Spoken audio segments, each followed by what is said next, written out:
हाथ तो दोनों ही है, फिर आप अपने राइट हैंड पर ज्यादा भरोसा क्यों करते हैं? अगर आप लेफ्ट हैंडर हैं तो लेफ्ट पर अधिक रिले क्यों करते हैं?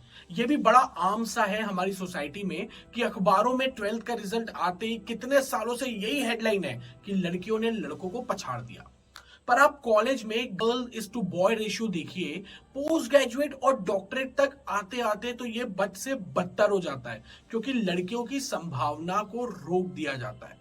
और आप कई साल बाद उस अच्छी स्टूडेंट से मिलिए जिसकी आंखों में कभी कुछ कर गुजरने का ख्वाब था। अब शादी के बाद घर की चार दीवारियों में कैद होकर किचन से ड्राइंग रूम बेडरूम तक चहलकदमी कर करके वो ख्वाबों की चमक अब कसक में बदल गई है। अब ना तो उसमें वो कॉन्फिडेंस रहा और शायद ना ही वो संभावना। सोसाइटी ऐसे ही आपकी संभावनाओं को कुचलती रहेगी। ध्यान हमें देना होगा कि ऊपर वाले ने जो टैलेंट दिया है, जो संभावनाएं दी है, उन्हें अंजाम तक कैसे पहुंचाएं। मैं ऐसे कई बेहतरीन स्पीकर्स को सुना हूं जो 10 साल पहले क्या कमाल का बोलते थे, पर अब बहुत दिनों से स्टेज पर नहीं चढ़े तो वो इम्पैक्ट अब क्रिएट नहीं कर पाते हैं, उनके पसीने छूट जा रहे हैं। सिंगर से बहुत सारे जो रियाज से दूर हुए तो धीरे धीरे उनका काम मिलना तक बंद हो गया। आप राइट हैंडर हैं तो राइट हैंड की मसल्स को ज्यादा एक्टिवेट रखा है आपने। Same is with the money.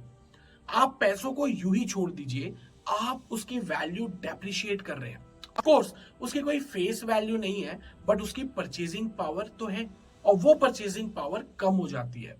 इसलिए पैसे की शोभा उसके खर्च हो जाने में, अगर भविष्य का सोचना है तो इन्वेस्ट हो जाने में।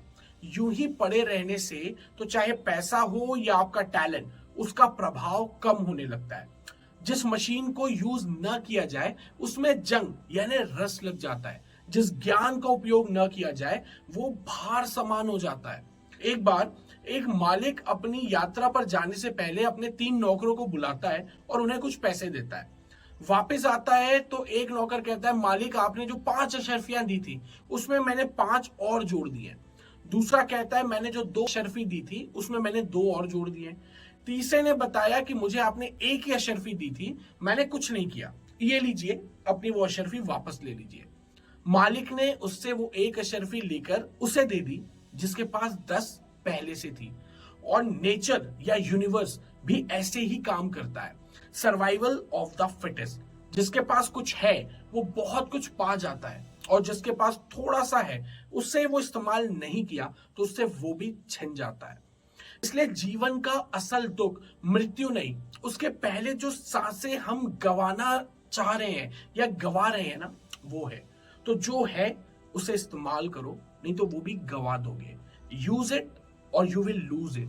Make rest of life best of life. Darshan के दर्शन होंगे अगले वीडियो में। Till subscribe this channel.